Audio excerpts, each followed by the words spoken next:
The flickering light of the makeshift camp barely pierced the dense, violet fog clinging to the alien forest floor. I, Jax, crouched beside a sputtering fire, my hands meticulously cleaning my pulse rifle. Routine. That's what kept me sane out. Here, on this rock we dubbed Ethel, a festering wound in the galaxy's backside. A contract was a contract, though, even if it meant inhaling spores that tasted of old metal and fear. My squad, what remained of it, was scattered around the fire, their faces grim. We were supposed to be a retrieval team, extracting a research vessel that had gone dark weeks ago. Instead, we found a slaughterhouse. The ship was ripped open like a tin can, bodies strewn about, their faces frozen in silent screams. Something tore through them, something other. The comms crackled, a burst of static followed by a frantic, distorted voice. "They're here! Again! We're not alone!" The transmission cut out abruptly. Around the fire, heads snapped up, eyes wide with a dread that mirrored my own. This was not a simple salvage job anymore. It was a hunt, and we were the prey. I pushed myself to my feet, the rifle now held firmly in my grasp. The fog seemed to deepen, swirling, like living shadows. A low, guttural hum vibrated through the ground, rattling my bones. Not a mechanical hum, but something organic, something ancient. This wasn't some pirates or some automated defense system. Something else was here, something that was watching us from the fog. The first sign was a flicker, a fleeting movement, at the edge of vision, then another and another, until the trees seemed to be breathing, the shadows alive with unseen forms. The air grew heavy, charged with a primal energy that made my skin crawl. My instincts, sharpened by years of conflict, screamed at me to run, to get out of this accursed place. But we were trapped. No orders were needed. My squad was already moving, forming a defensive circle, weapons raised, fear masked by grim determination. I moved with them, a cold knot forming in my stomach. I had faced down hordes of bloodthirsty mercenaries, fought in wars that reshaped planets, stared into the void of space itself. Yet this felt different. This felt like staring into the eyes of something ancient, something that knew your soul, something that had seen all that you had done, and it wasn't impressed. We braced ourselves. The hum intensified and the shadows moved. The hunt had begun. The dense violet foliage of Ethel seemed to absorb light, creating an eerie twilight even at midday. Giant bioluminescent fungi pulsed with a soft, eerie glow, illuminating paths that felt deliberately disorienting. The air was thick with the scent of damp earth and something metallic, a smell I associated with blood. This world, whatever it was, seemed to be alive, a breathing organism that resented our presence. I wasn't always a merc, just a survivor. My early life on the Rim was a blur of scavenging and fighting. I learned how to kill long before I learned to read. The scars on my body are a testament to those years, but the real scars are the ones you can't see. Those were buried deep. Until now. My motivation now? To stay alive, to finish the job. My team was a collection of damaged goods, each of them carrying their own ghosts. There was Reyes, a former corporate security enforcer haunted by his past actions. Kai, a quiet demolitions expert whose precision was unnerving. And Lena, a medic, whose calm exterior barely concealed a burning rage. Each one of them, I knew, carried their own demons and their own reasons to fight. They were the closest thing I had to family. The tech we carried was advanced. Pulse rifles, enhanced armor, personal shield generators. But here, under the watchful gaze of this alien world, it felt like child's toys. The planet itself seemed to warp our tech, causing random malfunctions and communication breakdowns. Even the most advanced science felt useless here, an inconsequential blip in the face of something far older and more powerful. And in a way, this felt intentional. Amid the immediate threat of the unseen hunters, Other issues began to surface like weeds pushing through cracks in the concrete. Reyes had been getting jittery since the initial attack, muttering about the eyes. He'd been seeing things, shadows moving on the periphery of our vision where there shouldn't be any. It was unnerving the rest of the team, and I was starting to feel it too. Lena, usually a rock of composure, was beginning to crack. She was desperate to figure out what was going on, spending hours trying to analyze the blood samples from the deceased crew members of the research vessel. She was fixated on finding out what the other was and trying to stop it from happening to us. I knew she wasn't thinking like a medic, but like a scientist, and her obsession was making her erratic. Kai was another problem. He'd always been a man of few words, but his silence had become colder, more distant. During scouting, he started to take detours as if drawn by something. I noticed that he started carrying a strange black stone he had picked up near the research vessel. I didn't like the way he looked at it. It was like he was becoming a different person. There was also the comms array. Our attempts to reach our ship went unanswered, as the comms were completely dead, adding a sense of isolation to our dire situation. Time was running out. We were alone on this planet, hunted by something we didn't understand, and we were falling apart from the inside. Each day, as the fog grew thicker and the hum grew louder, it felt like something was wrapping around us, tightening its grip. These were not just distractions. Each of these sub-traumas spoke to a deeper unease, hinting at something more profound about this planet and what it was doing to us. This planet was playing with our minds and our souls, not just our bodies. We decided we needed to find answers, even if it meant confronting the threat head-on. Kai, eyes glazed, led us towards the deepest part of the forest, toward where the hum seemed to be strongest. The trees grew taller here, their branches intertwined like skeletal fingers. We arrived in a clearing where the ground was covered in those black stones. The hum was deafening. And then the fog parted, revealing a structure in the center of the clearing, a black spire of unknown material that seemed to pulse with a dark energy. As we approached, the ground began to vibrate violently. The black spire began to glow with an inner light, and I saw my own reflection in the dark, glassy surface. But I didn't like what I saw. Behind me, there was a distorted reflection of Kai, his eyes black and empty, and then he pointed at Lena and started to speak in a low, guttural language, the same sound of the hum. It was not his voice. Lena screamed as her eyes turned the same color as Kai's, and in her eyes, I saw the same abyss I had witnessed in the prisoner's gaze. She opened her mouth, and the same guttural language came out. The other team members started to scream, their eyes turning black as well.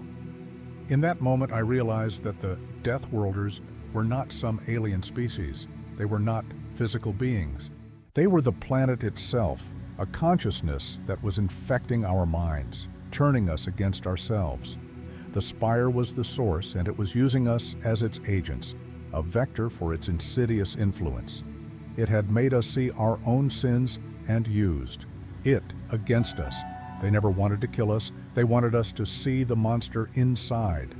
My team was now lost to it, their bodies puppets controlled by the planet's will. I had to stop it, or I'd be next. But the knowledge of what this planet was and the true horror of it paralyzed me for a second. I knew I couldn't hesitate any longer. The realization hit me hard, like a physical blow. My team, my friends, they weren't just under attack, they were gone.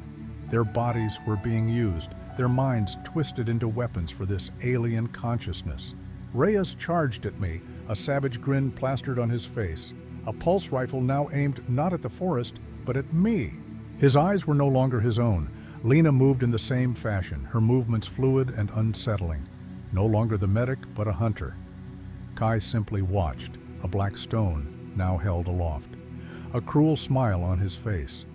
They were not moving like they were attacking me, but rather they were moving like they were putting on a show, performing for me, inviting me to join them, offering me a place amongst the infected.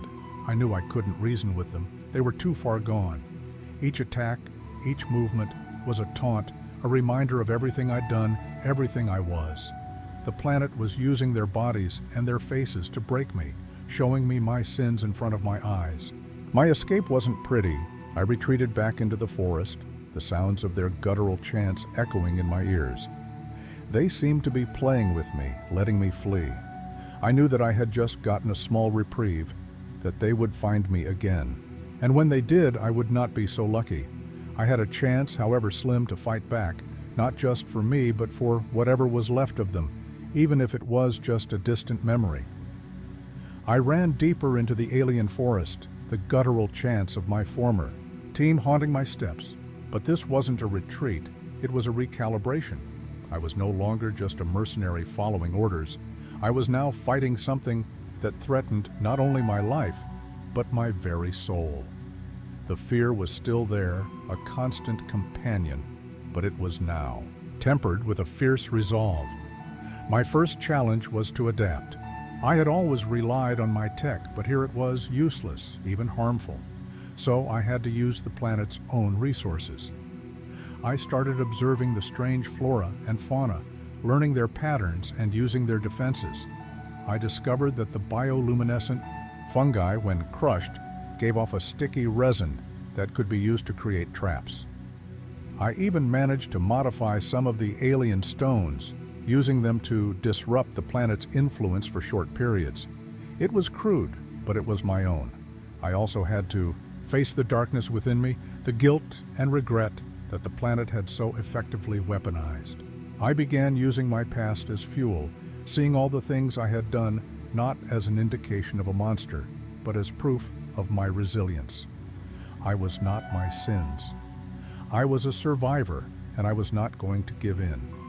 This planet wanted to punish me for what I was, but it would not win, and this became my mantra, an echo in my head in the moments of great fear and doubt.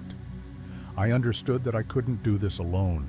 I had to find a way to stop the planet's influence. So I started to think about what I had seen on the research vessel. It wasn't just a random attack. It was a deliberate action, an attempt to study or use this alien consciousness. I scavenged what little I could from the ruins, finding fragments of data and notes that suggested the researchers might have been experimenting with a way to sever the planet's control. If they had some tools, I could use them, even if those tools were incomplete or in disrepair. It was a long shot, but it was my only shot. It meant facing my fears, understanding the planet's consciousness, and using my own past mistakes to my advantage. I was no longer just surviving.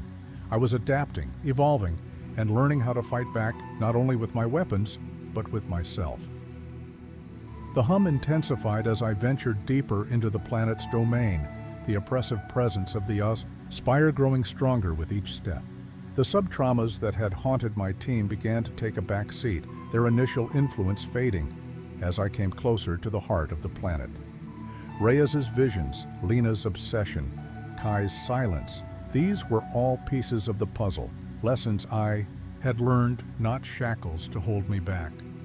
The black stone that Kai had taken was indeed a conduit, a way to channel the planet's influence, but I saw that it could also be used against it. The data fragments I had gathered from the research vessel started to piece together a picture. The researchers had theorized that the planet's consciousness was linked to the network of bioluminescent fungi. They believed that by disrupting this network, they could weaken its hold on individuals. They were also trying to find the source, the central point of influence which I had seen, the black spire. They were too late, of course. Using the alien resin and modified stones, I crafted a crude network of traps designed to disrupt the fungi network and create a temporary barrier, like a firewall against the planet's influence. This was to be a temporary shield, a way for me to attack the spire. I used what I had learned about the terrain, using the very things that terrified me to my advantage. I knew that I was walking into a trap. The planet had been anticipating this, preparing for me. The infected team members were not just puppets anymore. They were guardians. each with their own set of skills and knowledge. They were designed to stop me. And there was also the spire. It was not just a structure, but a part of the consciousness of the planet, a living, breathing entity that was aware of my every move. The anticipation made the air thick with dread. My heart was pounding in my chest, but my hands were steady. I had come too far to give in. I would not let this planet break me, or anyone else. I was ready to face it, not just as a mercenary, but as someone who had learned to face the darkness within himself. It was time to finish the fight. The clearing was no longer the same. The black spire pulsed with a malevolent energy, the ground around it throbbing with the planet's dark consciousness. My former team members, their eyes still black and empty, stood guard, forming a protective circle around the spire. I activated my traps, the sticky resin causing the bioluminescent fungi to burst into flames, creating a temporary wall of light and smoke. I knew it was a brief respite, a small window to act, but it was enough. I moved through the clearing like a ghost, my modified stones disrupting the planet's control for short bursts, allowing me to break free of the hold. The infected moved to intercept me, their bodies moving with unnatural speed and precision. I fought them with everything I had, using the environment and my new knowledge to my advantage.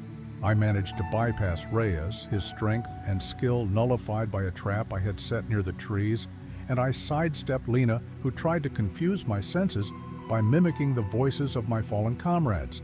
Finally, I confronted Kai.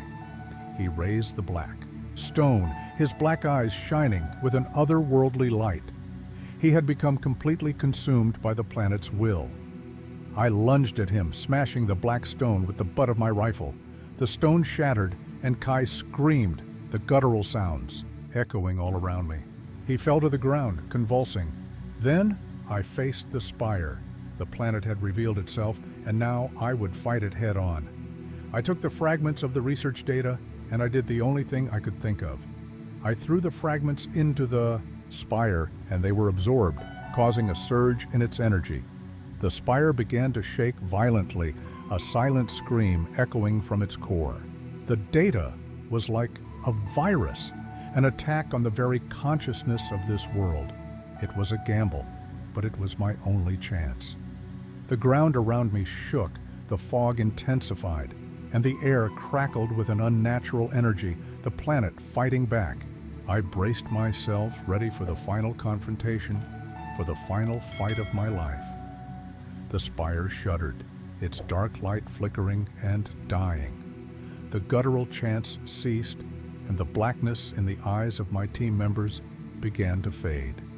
They fell, to their knees gasping, their faces etched with confusion and horror. The planet's grip was broken, at least for now. The fog around us began to dissipate, revealing the alien forest in all its eerie beauty. I knew it wouldn't last, but for the moment, it was enough. We had survived. We managed to signal our ship using a makeshift beacon I created from the wreckage. The rescue came, but we were no longer the same. Ethel had left its mark, a permanent scar on our minds and souls. I often find myself staring at my reflection, seeing the same darkness that the planet had shown me. I know that the planet still exists, a silent threat waiting in the darkness, but I also know that it can be fought, and I'll be ready. This is my story, a glimpse into the horrors I witnessed on Ethel. Have you ever felt like your own mind was working against you? Share your thoughts, your fears, and your theories. And if you think you can handle it, click here to see my next video, where I'll delve into a new world, where the line between reality and nightmare is even more blurred.